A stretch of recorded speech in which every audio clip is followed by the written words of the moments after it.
screens as I would like to show you some things more or less live.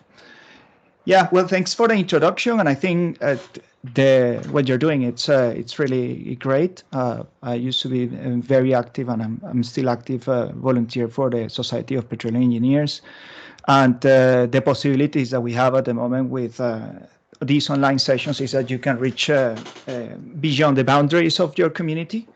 And also you can pull presenters and speakers beyond the actual local Paris chapter. So I think that is quite good.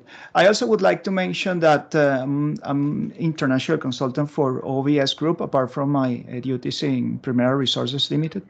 So working a lot on digital oil field, and especially in full stack programming for oil and gas applications. I have a few slides, and but first we are going to go into why open source. And instead of, I know that you may want to have some questions and answers at the end, but I'm very happy if you want to throw some of your questions in the middle of a presentation. In fact, I'm going to just keep the Teams open just to see if you have any questions. I'm going to talk a bit about what are the options for the simulators itself, what kind of simulators you could have access to, and what are the levels of difficulty to enter into those, and what are the features. And then I'm going to talk a bit about workflows and what you can put together. As it was mentioned before, I've been very heavy into Python, and I'll show you some of the workflows in Python. So why open source? And is it an alternative for commercial use? For instance, I know that you might be related to oil and gas, or might be related to other industries as well, or alternative energy industries. And I think the open source has been proven itself as an excellent way to develop high quality resources and codes that anyone can actually access to. And it's usually supported by either a community that has not necessarily a particular affiliation between them, or sometimes it's supported by big organizations with a spirit of distributing some technology, but with certain control of where the technology should be going, rather than the community. So it's interesting to understand whether when you are looking at a project, at an open source project, where is that coming from? And I'll mention some of the limitations that you may have when you use this type of codes. There are companies that are actively developing open source code and financially putting support towards these developments.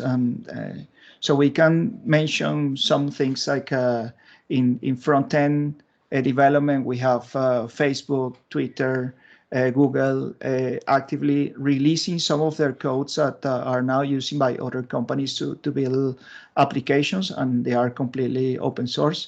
So we're talking about very high quality software developers developing tools of high standards. There is also the possibility, if you are concerned about the intellectual property that you are developing on top of open source, you can also keep your projects private, depending on the license that you are using. And I'm going to mention a bit about that. So if you are aiming to build something with the intention of building either a commercial software, a commercial product, or a commercial service, you can still use open source. Most of the libraries at the moment are mathematical libraries, and there are lots of data science libraries that are used by medical sector, financial sector, banking, and so on. And they are really exploiting a lot of the values of the value of these libraries. I think especially in the past couple of years, there have been an explosion of open source libraries that are associated to industries like oil and gas and alternative energy industries as well. So I think what is lacking in some of the cases is a financial support that you could see in other industry towards these endeavors. But I will mention examples like the ones of Equinor that they have a very active open source pool of projects and repositories that are largely used at the moment. And as I mentioned, it can be complementary also to commercial solutions, and it could be built. You could build a whole commercial solution with open source. Now, there are quite a few different type of, let's say, licenses, and some of them are more restricted than others. So just have a look at what you're copying and pasting from, or what codes are you using. And I'm going to quickly give you an example. I'm pretty sure you've most of you have heard about GitHub. So if I go to github.com, and I'm quickly going to jump into one library, for instance. Let's go to Google, and I'm going to go into GitHub and find the libraries from OpenFlow Media, which is a simulation library. And this is just to show you when you usually most of these libraries are located on GitHub, and I think that's establishing itself as the standard repository for open source and private projects as well. But one thing that you could see here is what languages are these repositories written on. So if I go to simulators, for instance, here on GitHub, you could see what is a license that is associated to this repo. And what I mean with the license, it's good to read what you are entitled to do with the license. So when you read things like MIT, Apache, and so on, they are very, let's say, unrestricted in terms of what you copy and how you use it for yourself. And some of the others, you may be aware of what it implies in terms of using some of those some of those codes, because you have to be aware, especially if you're working for a company, if you use an open source code with the intention of building a commercial product, it has to be really a permissive license. Otherwise, you might be stuck with a license issue. Of course, it's very difficult in practice to have an audit and determine whether it's going to be a fully open source library that you are developing or not. But just read a bit of what you are copying from, and what is the license, what is the possibility of usage based on the license. So now let's jump into to more the details of what are the options around for simulators, numerical simulators, and the purpose of this is talking about we're talking about reservoir modeling, and we're talking about libraries or tools that will allow us to do fluid flow in porous media. That's the purpose of the talk. And of course, I can talk about peripheral libraries, because ultimately you want to generate models and consume the results of the models. But let's start with, and I have a table later on to facilitate a bit of a comparison between all these libraries, and we can build the table as we go forward. We have libraries. Can you see my screen? Someone said that they lost a screen share. If you can write on the text, yes. I can see your screen, yes, Alejandro. But okay. Okay. Okay, brilliant. Yes. Thank you. Okay, right. So the MRST, it's a great way to start. It's a MATLAB resource simulation toolbox. It has a lot of examples to start up on a project. And let me go to the website of MRST to show you quickly what I'm talking about. Sorry, I'm just jumping around between my screens. I should. Right, here we go.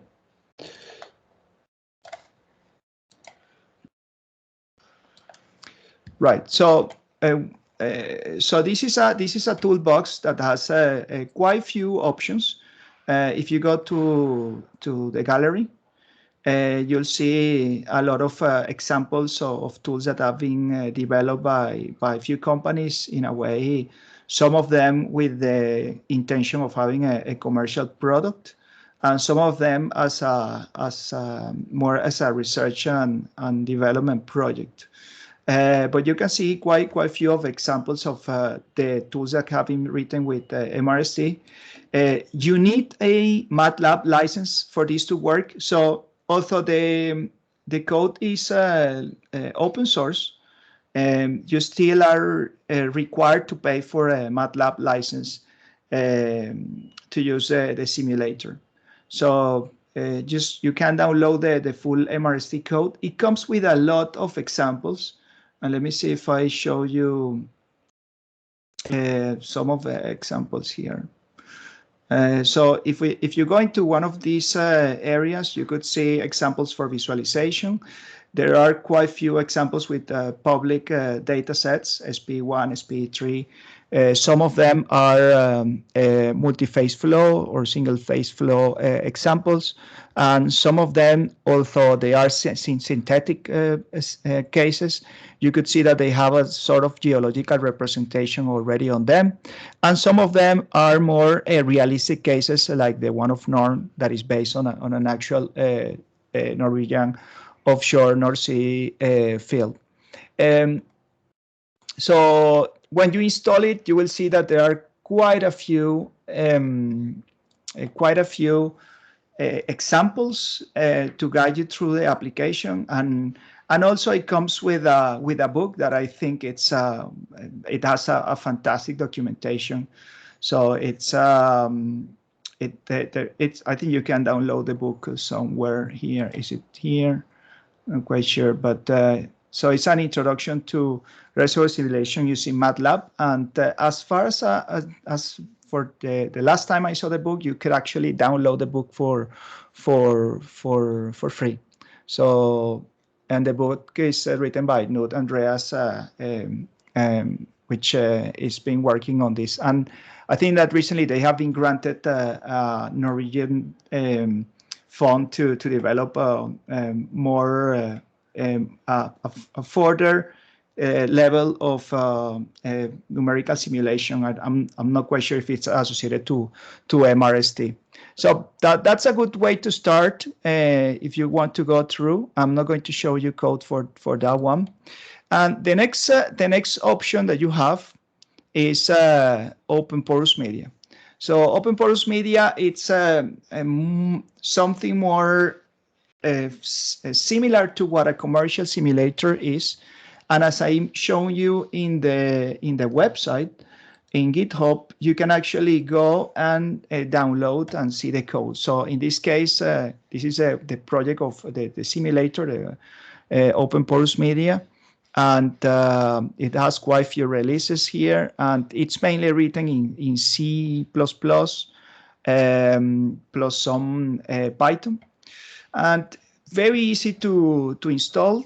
And if you go into their page, and there is actually, what I'm going to do is I'm going to copy some of these links into the chat, so you have the actual link. Okay.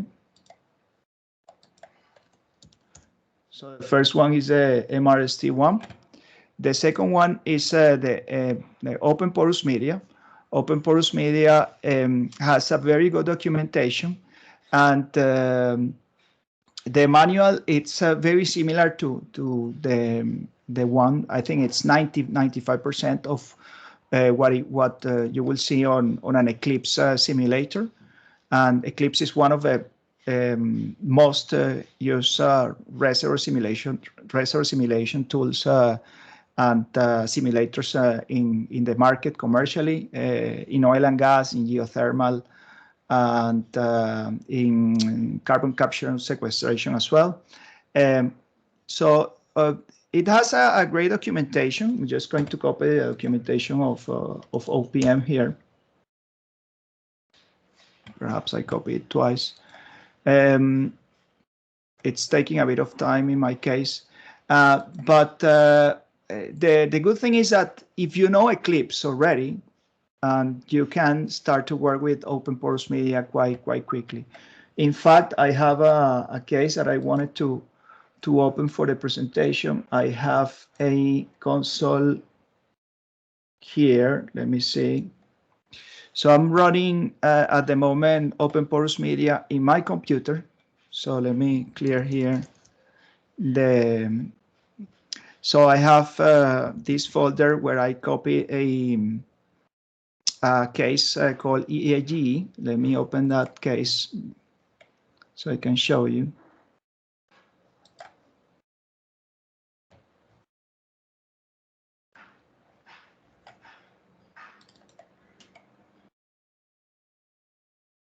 Show you more or less what is the structure of the data and so on. And this is actually Norn. This is a case from the North Sea. And what you can see is that pretty much it's a standard Eclipse format. You define the dimension of a model. Eventually, you have to import your grid in the traditional way that you will import from Eclipse. Your whole GRDCL file, which is the whole geobody, the whole geocellular model. And you can import and you can specify all the properties like porosity, permeability in the standard way as you will specify with an Eclipse format. And in this case, I have an Linux Ubuntu instance installed in my Windows system. So it's a Windows subsystem Linux. And I can simply call the flow simulator of EAGE.data.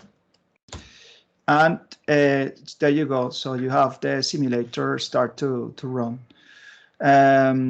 So that's the simulator doing its work, calculating pressures and saturations in the porous in the geocellular body over time. So you can see that it's iterating from the start of a simulation and progressing.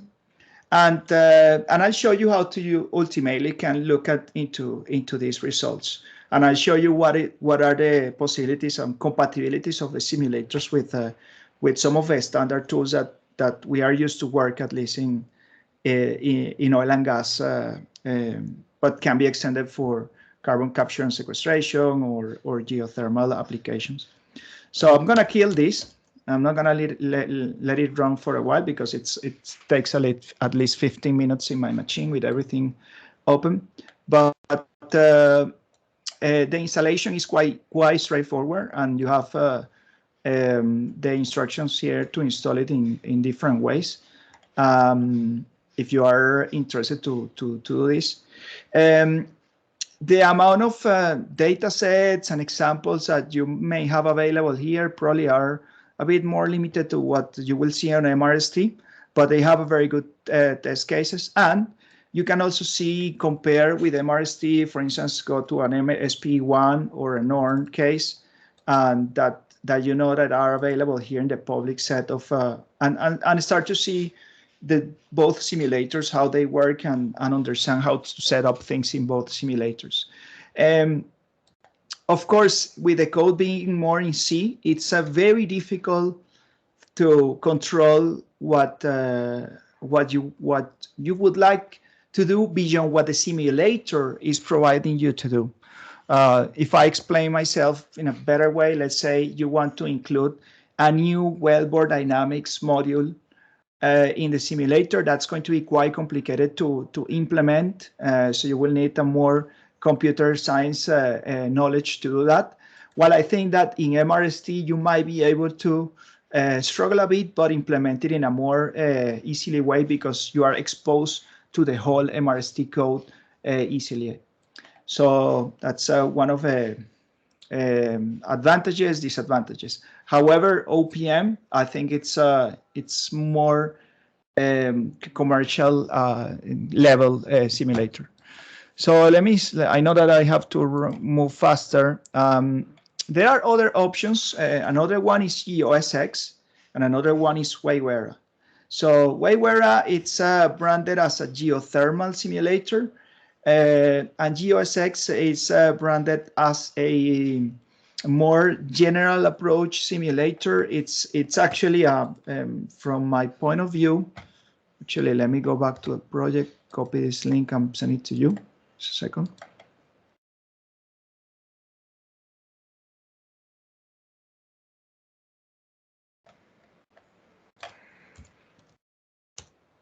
Right. So the GeoSX, it has a very strong backup. It's basically developed by Lawrence Livermore National Laboratory, Stanford University, and Total Energies. So it seems like it has a very strong backup. It's a lesser GPL license, so you might be able to do more with this code probably with what you will do with OPM. I have found quite difficult to install, and I think I spent probably this is the source code, by the way, in GitHub. I spent probably over a couple of days trying to install the code, and ultimately I ended up using a Docker approach. So in my computer, I have a Docker EOSX application. If you are interested, I can send you the code, the lines of a Docker to build the application, because it took me a while to figure it out. But once I started to work with a simulator, I found that they have some examples that are some basic examples that are quite good. So they guide you through the process of building the simulator. This is completely different to for instance, OPM. This is all as sort of an XML format, and you can see that you have to build all your simulation through XML, which at the beginning I found it quite difficult, but then interestingly, when you start to work a bit with it, it's quite well organized actually. So very different to working with a format like Eclipse. But yeah, you will have to spend some time to understand how to work with a simulator. And the last one that I had that I can mention of is Waywera. Waywera, it's branded as a parallel open source geothermal flow simulator. What I mean with parallel is that they can scale up the simulator for large models distributed in large computing, let's say CPU nodes, or and then distribute all the different parts of a reservoirs into different computers or CPU nodes, and ultimately speed up the results. And they are branded as a geothermal flow simulator. I really struggled with this one, and I couldn't actually get it to work.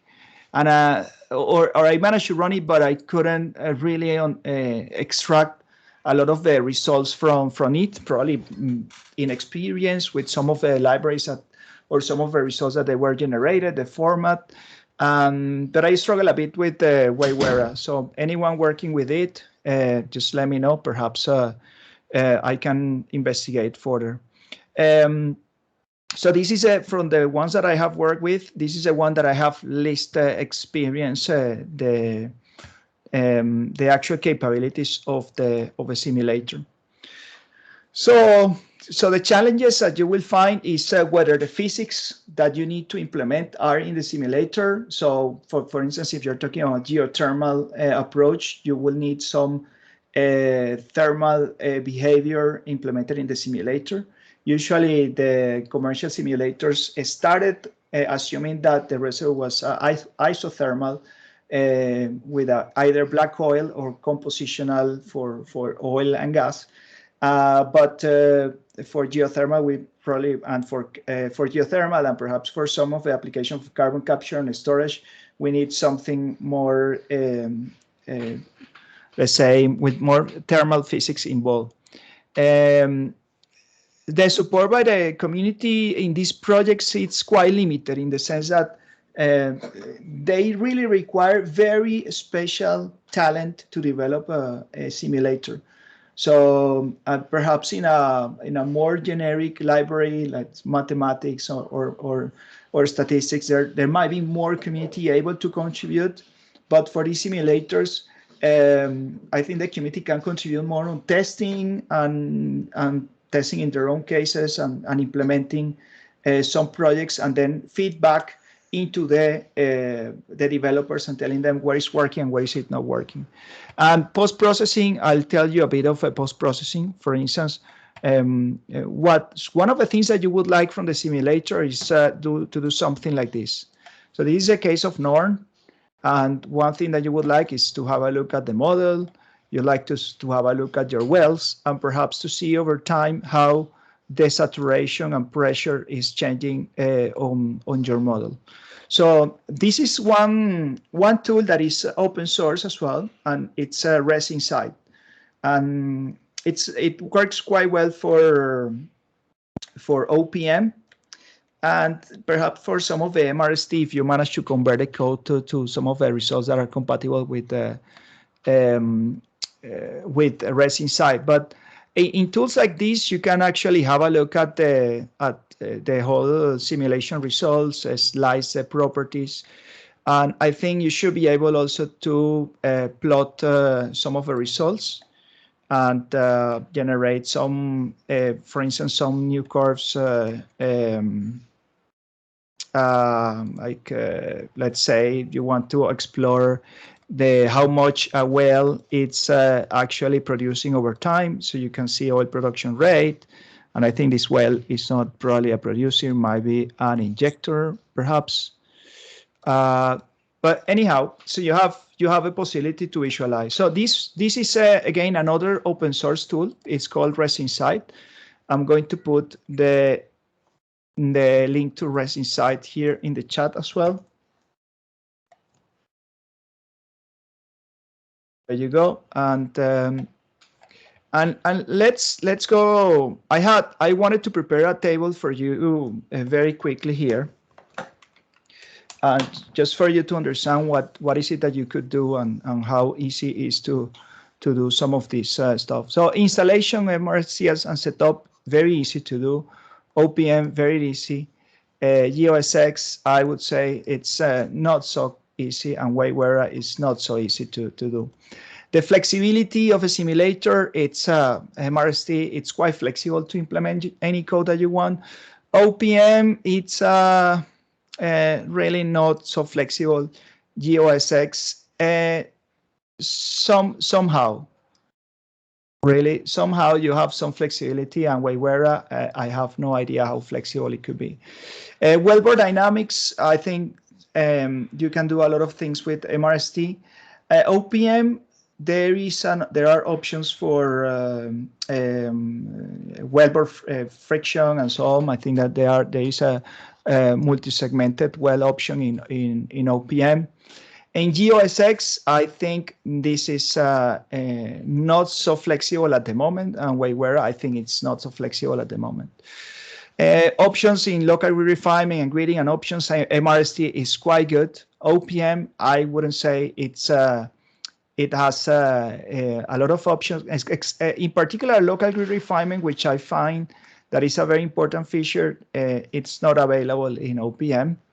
And EOSX, somehow it has some flexibility as well. We can have local grid refinement. I think I would say that it does have flexibility. Oops. And Waywera, no idea. So parallel computing, this is where I think we are starting to see the limitation of MATLAB as a simulation engine. And OPM, it has the possibility to do parallel computing, and these two simulators supposed to be also parallel computing. They could be scalable. You can upload it in the cloud and then start to use the cloud as a way to accelerate your workflows. In terms of black oil compositional thermal, I think that somehow this is maybe most of them. OPM really it's only a black oil simulator, as far as I have seen, not so much on compositional or thermal. And EOSX, it's branded as and you can try to inject at different temperatures. You can inject different components. So I think it ticks all the boxes. Waywera, I think it's more your simulator that is a single phase. Perhaps I think this is the aim, and it's a thermal simulator. Single phase because you're injecting producing or you are producing steam, which ultimately can be treated as a single phase. I'm not quite sure about components as other components as salts and minerals that might be associated to. So natural fracture reservoirs, I think this has few options to work with natural fracture reservoirs. OPM, this I found a limitation to work with dual porosity and dual permeability models, and EOSX as well. I found a limitation to work with it, and this I'm not quite sure. I think being a geothermal simulator, it should have some natural fracture reservoir support. Geomechanics, I think there are something, so I would say this is a maybe. And perhaps OPM, I don't think it has support. And these two are branded as a geomechanical supported reservoir simulators. I'm not quite sure if it's fully geomechanic support and so on. Workflows and post-processing, I would say this is a bit weak. You're required to write a lot of stuff to work with it. OPM being a simulator that you can work with ResInside results. ResInside. And EOSX, I struggle a lot. I use ParaView for visualization, which is generic and it's not a great tool for numerical reservoir simulation per se, but it's let's say it's okay-ish if you want to visualize some results. And the rest for me was Python. And this really I didn't even manage to post-process simulation results. Commercial implementations, I would say small projects, perhaps. These perhaps are medium, large. Of course, being aware of the limitations that you have in terms of the features. EOSX, I would say not ready for a commercial implementation, especially because the wellbore dynamics are not there yet. I think that we're still lacking some of the important features that we are usually trying to mimic not only the reservoir simulation behavior, but we would like to plug the surface or the well behavior as well. Waywera, I'm not quite sure. As you know, as you can see, Waywera, it's the weakest of my knowledges. I have a few more slides. I know that I run out of time, but in terms of workflows, I usually use a lot of Python. I'm not going to go through why and how, but there are quite a few things that you can do with Python and the whole library. But in terms of simulation workflows, you can use sensitivity analysis, parameterize your files, use experimental design, run the cases, submit cases through Python. and do a lot of the analysis as well in Python. And Python has a good connectivity with ResInside if you are using OPM. So I have a case with, oh no, this is, sorry, this was both. This wasn't Norn, but I have one case that I put together where we use the Norn field, and we read and write multiple files with Python, replace stringing files to do a sensitivity analysis. We generated objective functions, which is to assess the quality of a history match of a model.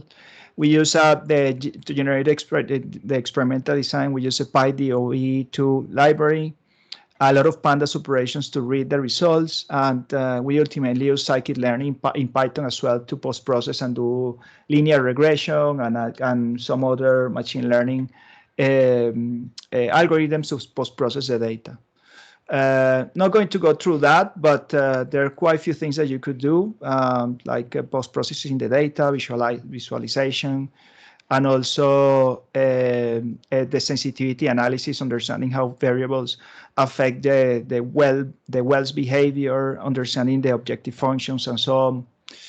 And also starting to play with different sensitivity scenarios, whether you want to drill new wells, drilling and workover, drilling, workover plus water and alternate gas injection. These are things that I managed to do through Python and generating a lot of the files. Yeah, I think that's a bit too much if I go down the explanation of how this was done. We don't have that much time, but yeah. So let's start with some of the questions. Oh, and before I go to the questions, also I'm going to send you a couple of videos. As I mentioned, there is this community that hasn't been that active for the past few months. But there is a YouTube channel that you could refer to with general applications of Python and other tools. There is a repository of codes, and I'm going to point you to a couple of videos that might be interesting for you to follow on. One of them is so this is the whole channel. And these are quite a few videos of workflows on Reservoir simulation. So the videos show you how to implement, how to use Python to handle some of the simulation, some of the simulators. And I think this is another video where this is not mine.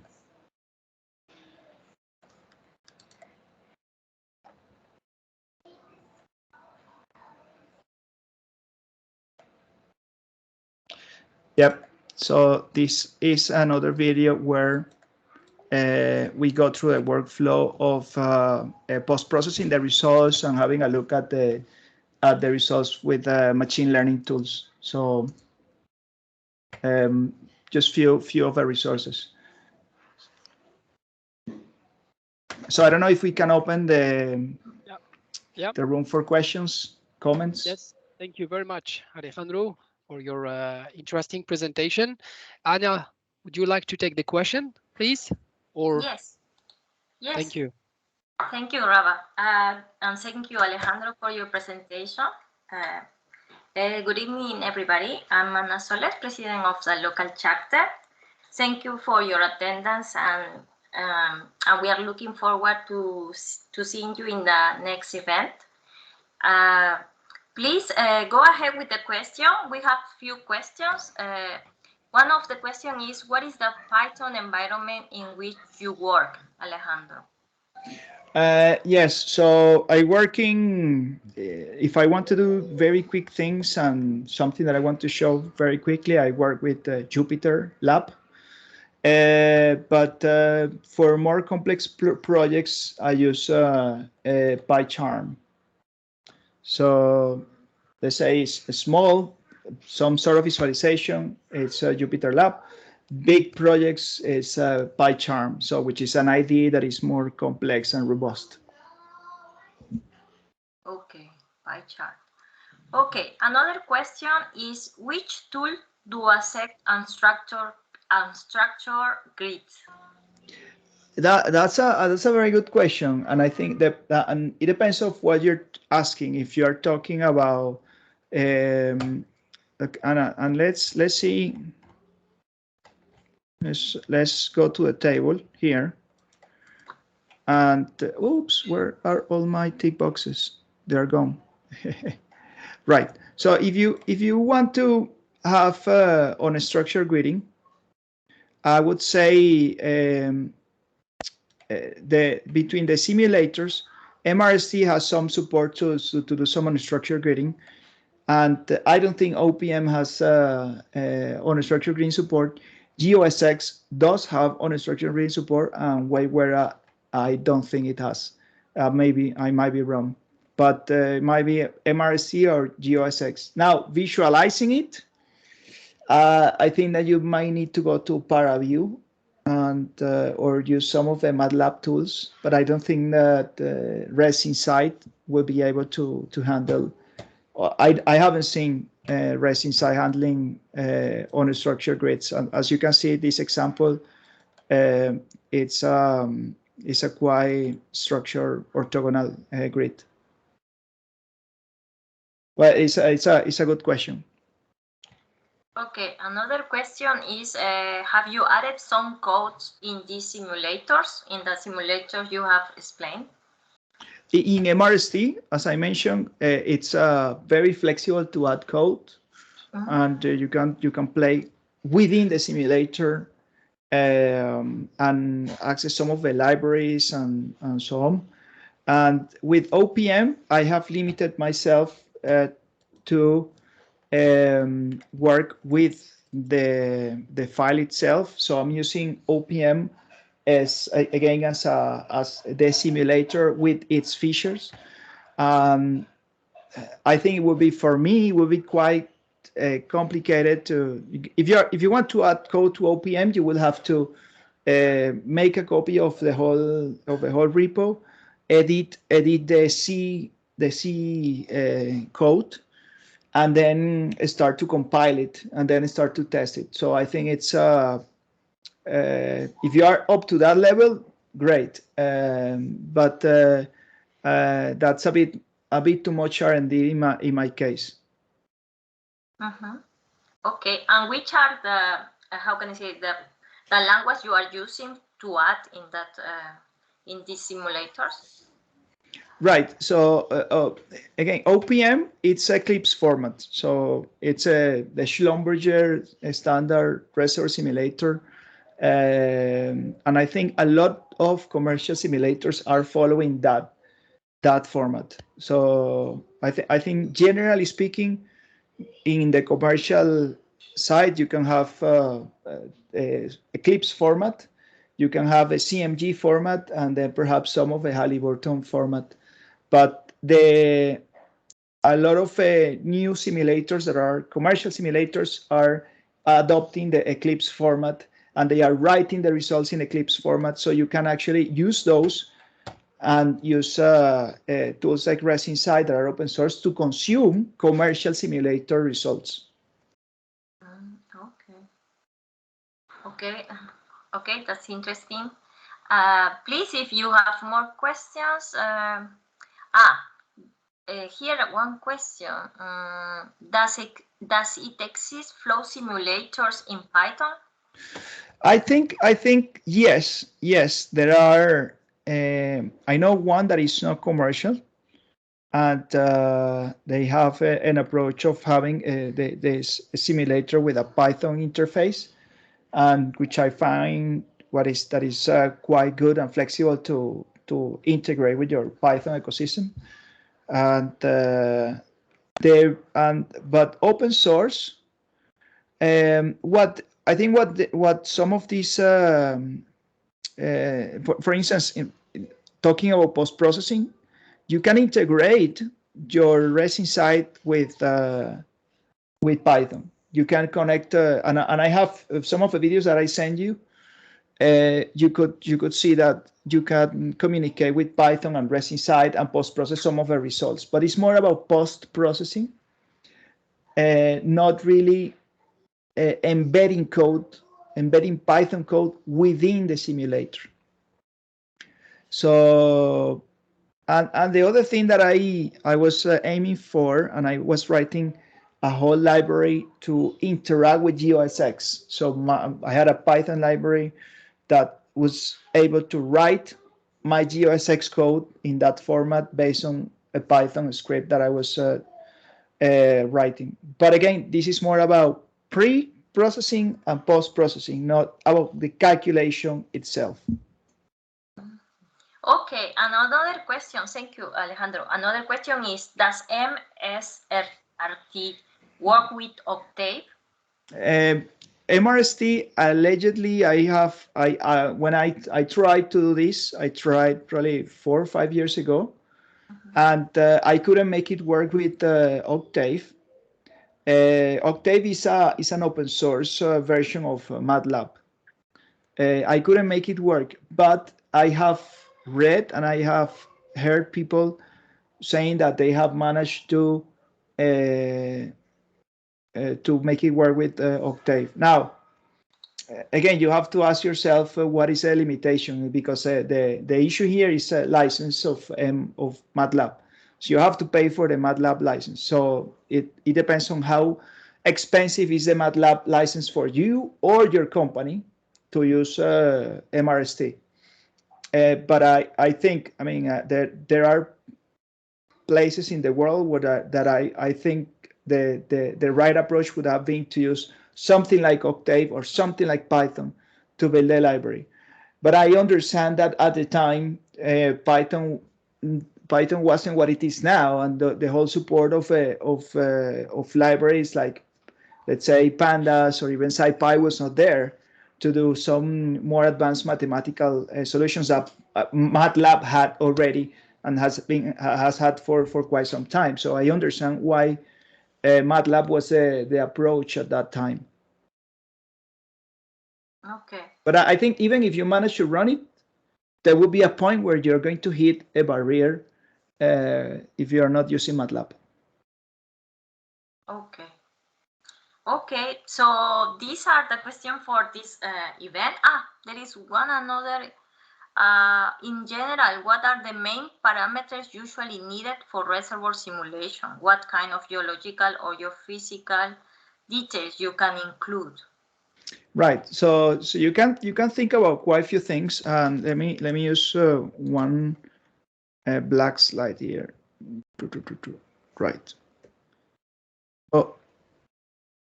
So of course you need your grid. So you need a grid plus properties. And what I mean a grid is usually a geocellular model that has whatever number of cells, and this is usually, of course, three-dimensional, representing your whole reservoir model. So we're talking about something like this. Now, in this, every one of those grids, you need to populate this with properties like porosity, permeability, and so on, and net to gross, for instance. And if you're working with, you will be working with fluids, so you need the fluid properties. And in this case, you need either, or quite few, but let's say this general approach is you have a PVT, which is general, what is called black oil, and you have oil and gas. Or you have a compositional, which is the approach that you will take if you're using geothermal or carbon capture and storage, or a very complex oil and gas reservoir composition. You also need the behavior of, let's say, rock and fluid, and things like the relative permeabilities. And you also need things like capillary pressures. And if I show you all of these things in this file that I was showing you before, this is where you would put things like what are your original saturations, what are your there is a file where you will find the PBT and either if it's compositional or black oil. And of course, you also will need to have your initial conditions, which is pressures, saturations, and so on, and the well properties. Okay, so you need to see the location of a well, the connections of in the model. So you'll have a well that is going through this and is connected somewhere in that grid. So you need the connections. And perhaps you also need to have some sort of wellbore dynamics information. So it's quite a few things that you need to set it up. But generally, that's what you have to put together in these sort of files, and that's what you have to put together in things like when I show you here. This is how you set up in the simulator. For instance, in EOSX is through HTML or XML, and in OPM is with Eclipse format, and with MRST is MATLAB, purely MATLAB programming.